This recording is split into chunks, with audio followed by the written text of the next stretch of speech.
Time now for sports on 104.7 The Cave. Here's Ned Reynolds. Mike, the intern, Ned Reynolds, back in the studio. It's Monday and back to work. Kansas City Chiefs had a late night Friday night, and I had a show, so I didn't get to watch a whole lot of it. I did see a couple drives. Didn't look, it kind of looked like the guys were a little off. Maybe it was the time. I don't know. What do you think? Well, the result wasn't surprising because the Chiefs hardly played any of their regulars.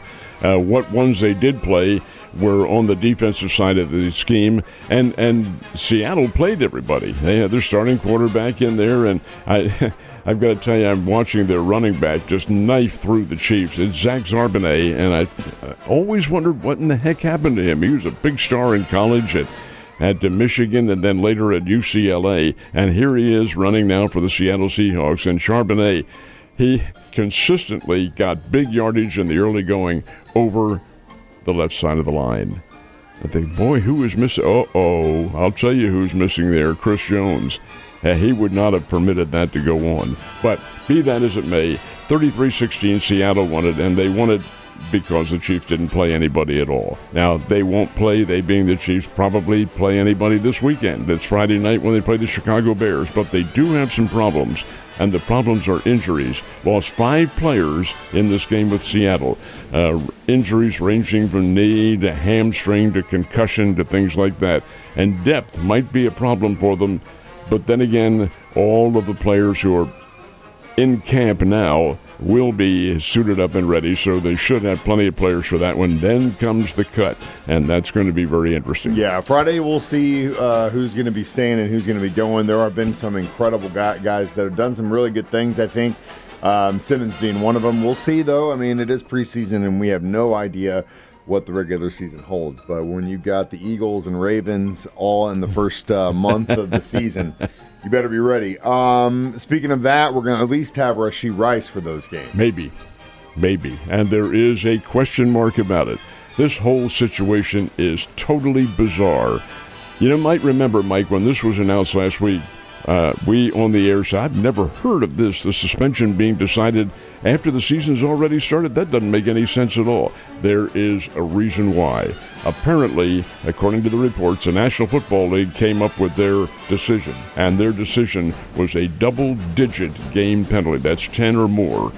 And that was about what I thought it was 6 to 8, but they had even more than that. Well, the Players Association, which of course looks out for all the players, they couldn't give a blast about the public, but for the players, they said that's too much. So the NFL said, all right, we'll send it to the impartial arbitrator, and that's who will hear the case. And that will be on September 30th.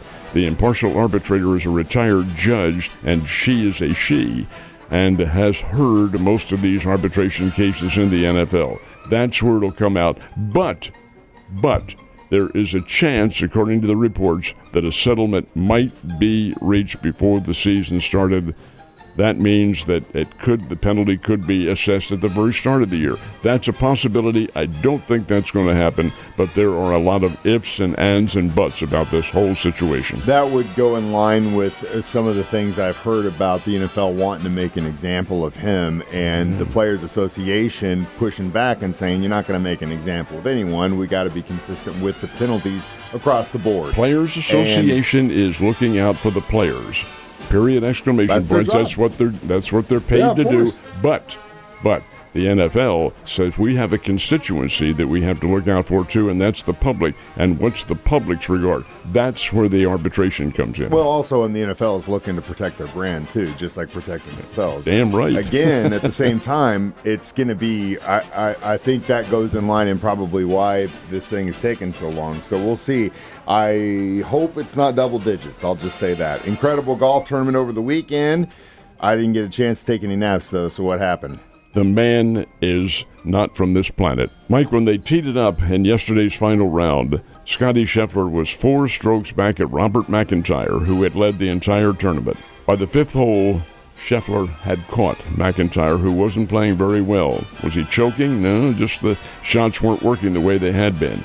By the 7th hole, Scottie Scheffler had the lead and held it the rest of the way, and that included a chip shot from 82 feet out on the 17th hole that pretty much put the decision on ice. Scheffler wins it again, although it's the only time he led the entire tournament, was down the stretch in the final round. Amazing. The guy is just ice out there on the golf course.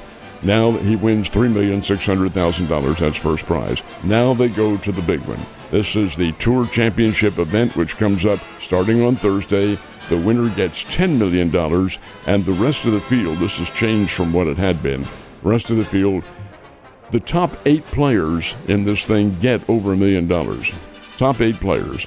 But the winner gets $10 million plus a whole lot more from other rights involved. It's really phenomenal. They'll play it in Atlanta starting on Thursday, and you have to think Scheffler is the favorite. He won it last year. And based on what he did this weekend, guy's amazing. I mean, you got to look at it too. These guys are playing the same course, 4 times, right? Mm-hmm. It's 3 or 4 rounds going into the weekend.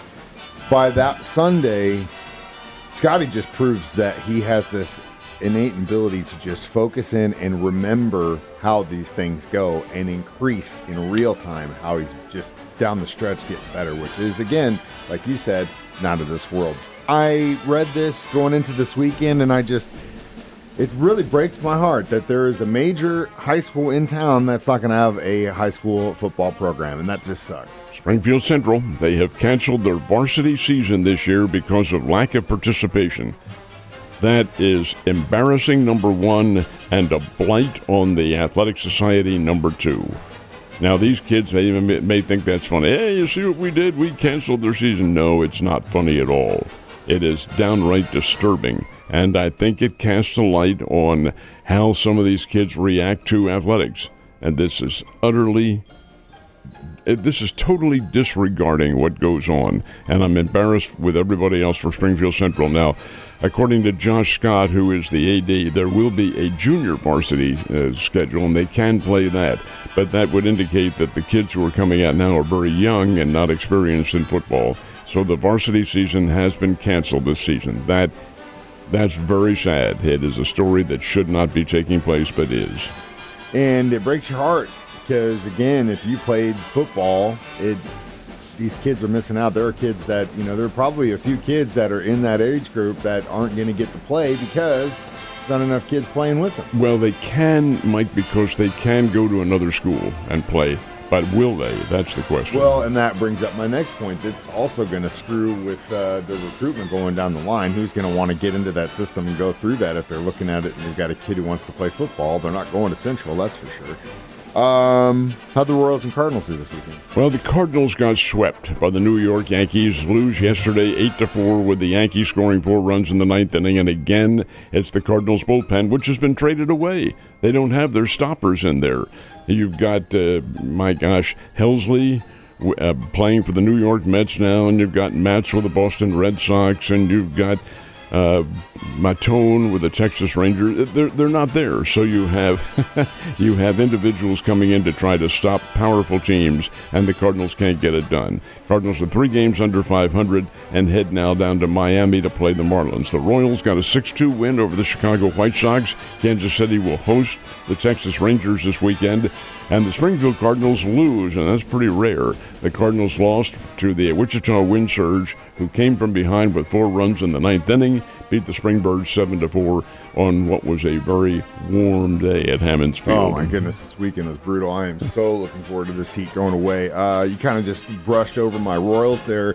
We are, a few games back of that wild card, so it's looking like they could possibly get into some postseason action. However, towards the end of August, they've got back-to-back series with the feared and should be feared Detroit Tigers. I do, and that's the key right there. We got 6 games with those guys in the rest of the month, man. The Royals are 8 games back of the Tigers in the standings. Catching Detroit is pretty much unrealistic, but getting the wild card is not unrealistic. I think the Royals could get it. They have to continue playing well. They have to get their pitching order in the straight form that it had been and everybody back healthy, and they have to get some offense, and they do have the offense. They got a tough end of their season, but again, they do face off with the A's, but they could definitely gain some ground this month against the Tigers, but they got to win and they got to finish. That's the thing. Consistency. All right.